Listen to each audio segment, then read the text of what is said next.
有同大家或者可以分享下，其實點解你有啲咩殺手鐧咧？即係講下你啲即係劈啲啊，有啲咩伎倆啊？點解一齊開檔做寬頻？咁點解你會即係特別好生意咧？其實咧近排阿徐源啦，阿 Vincent Chui， 咁佢都clarify 翻清楚，咦點解我會係做寬頻做，即係比起其他人會成功咧？就係、其實佢有兩點嘅。咁佢第一點咧，佢就話我係喺個客人嗰方面嚟諗嘢嘅。咁第一其實咧譬如我會問清楚個客，佢埋到嚟嘅時候，我問清楚佢需要啲乜嘢。咁我喺從佢個即係嗰方面了解到佢需要啲咩嘅時候咧，咁我就去解答佢嘅問題。咁打個比喻咧，我見到好多嘅 sales 咧都係自己講自己嘅 plan 嘅，咁一路講完之後，其實個客咧都唔係想要佢講嘅嗰啲嘢，即係譬如我頭先講過1000 M、100 M， 咁1000 M 係一個好高用量嘅、好快嘅速度嚟嘅。咁但係其實個客咧，只不過可能佢要平嘅啫喎，要100 M 嘅啫喎。咁但係咧個 sales 咧就係咁講1000 M， 咁但係講完之後，其實個客即係我都唔需要，咁我就唔會幫襯你嘅。咁所以嚟講咧，我會了解，譬如個客人係一個師奶，咁佢係想俾個細路仔做功課嘅，咁我就會同佢傾下，喂做功課用啲咩速度會好啊？甚至乎個師奶 reject 你嘅時候咧，即係 reject 你嘅時候話，喂我唔使要咁快嘅喎，或者係我唔使要咁好嘅速度，我要有線係一間比較渣少少嘅公司，即係個頻寬方面，咁我要佢平嘅，唔幫襯你嘅，咁我就會同佢講，呢啲細路仔要做功課，做唔到功課斷線上唔到網係好大鑊嘅事，即係譬如交唔到功課升唔到班嘅喎咁樣，咁佢哋就會俾我拋窒咗，咁而佢哋會諗係喎，100幾十蚊其實唔係一個好大嘅數目嚟嘅喎，咁就會同我登記啦。咁有時咧會聽下，其實佢係諗住 join 隔離嗰600-700蚊 plan， 但係因為我比較拋窒咗嘅情況之下咧，佢可能同我 join 嘅係 join 嘅1000 蚊，因為想個細路仔好啲，係啦。咁呢個就係要了解個客人嘅需要啦。咁另一個咧就係阿 Vincent 係啦，係咁另一個咧就係佢 Vincent 話咧係啲客信得過我，咁佢就話喂我會成日拋張學生證出嚟。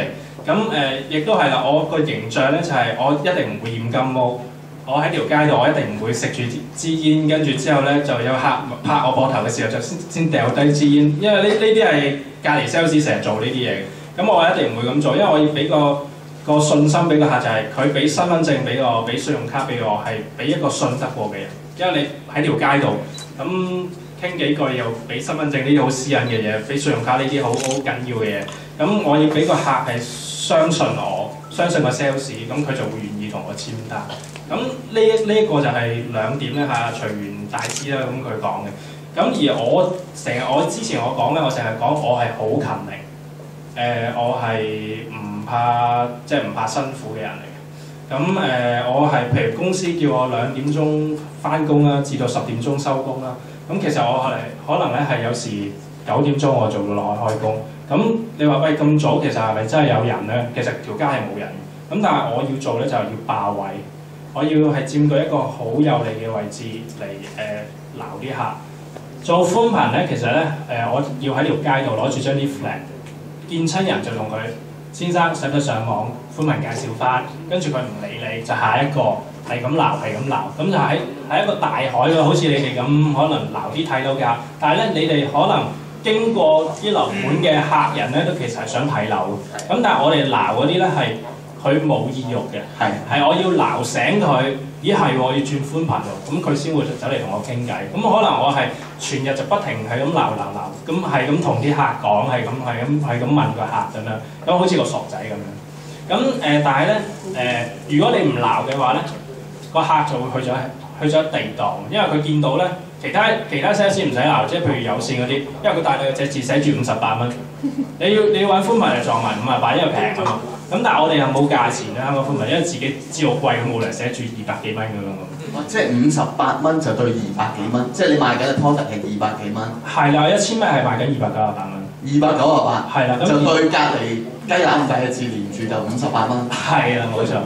咁一嚟係要好勤力咁去做啦，咁同埋我係會好早去霸位，咁同埋全日就不停係咁鬧，咁呢個係一嚟係勤力咯，咁同埋二嚟其實係個心態問題。咁好多 sales 咧，譬如今日佢有咁做 sales 一定有炒蛋嘅，咁啲 sales 可能今日炒蛋咧，佢聽日就會晏啲落場，即係落去開工。咁有啲 sales 甚至乎呢兩日炒蛋就會覺得怨天尤人啊！喂，呢個場唔得嘅，呢個地方唔得嘅。咁其實我有好多嘅 case 都試過，啲 sales 成日話喂，企穿下位開唔到單。咁但係有時咧我落去嘅時候，可能我企咗全日鬧咗全日咧，可能會有3-4張單出到。咁呢個就係證明真係做 sales 其實真係實力啦係好緊要，但係勤力係比實力係更加緊要。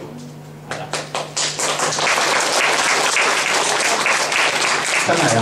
做 sales 就一字記之曰勤為先。咁啊，即係頭先阿馮錦強先生除咗提到勤力之外咧，即係其實佢都好注重佢自己嘅即係形象啦，係嘛？即係如果你話喺街邊真係一個客去毫無目的到第一下碰上你，跟住聽你去 sell， 而亦都俾你 sell 到嘅時候，要將佢嘅身份證啦、地址啦、信用卡咧，真係交晒俾你做登記咧，真係都一件唔容易嘅事咯。其實真係唔容易，因為你身上最重要嘅嘢就交晒俾個 sales 啦。咁頭先你提過啦，即係個對手就58蚊，就你賣緊嘅嘢就298。咁我曾經睇過你嘅故事，甚至乎講到咧，有啲 sales 佢將佢自己賺到嗰份補貼埋俾個客咁樣去搶客咯。咁你又點樣面對即係呢一啲嘅 case 咧？做寬頻或者做 sales 其實都會係有呢個咁唔好嘅習慣啦。咁寬頻其實就好多嘅。咁譬如佢哋會鬥平啦，即係對住覺得啲師奶嚟就平㗎啦。咁佢傾唔掂，佢拗唔掂個客，咁佢唯一一個咧就係落絕招咧，就係先生你而家同我登記，我即刻300蚊俾你咁樣。咁或者係甚至乎送個 voucher 啊，即係一啲係佢自己私人銀荷包嘅嘢。咁企喺條街度咧，其實係見得最多就係呢啲嘢嘅。咁但係因為咧，其實我個目標咧就係我要揾錢。咁我就好孤寒嘅，咁我唔中意帶錢出街，即係唔中意帶錢翻工。咁我就諗緊點樣去解決，即係點樣去處理呢啲問題。我冇可能我一個客我本身賺佢300蚊，我仲要250蚊俾佢咁樣。咁我試過好多嘅 case 咧，都係有啲客走到埋嚟，因為旺角菜街咧，如果西洋菜街你行過咧，其實你見到成條街都係 sales 嘅。咁有好多客咧，其實走埋嚟，佢就會同我講：咦，後面街尾個 sales 跌200蚊俾我，你跌幾多？係啦，咁佢就會直接開宗明義同我講嘅。咁咧，如果我通常我見到呢啲客咧，我淨係會同佢講，我係冇錢跌俾你嘅，但係你同我登記嘅，我俾個電話俾你，你隨時都揾到我。你上唔到網，我可以即刻幫你揾師傅。你電腦有啲咩問題，我熟電腦嘅，你可以直接揾我，我免費幫你上嚟 check 電腦。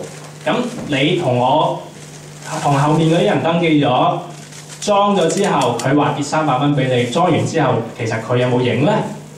係啦，你可唔可以問翻佢攞300蚊咧？要受氣咧？咁我呢啲咧，我會同佢分析，我會同佢講。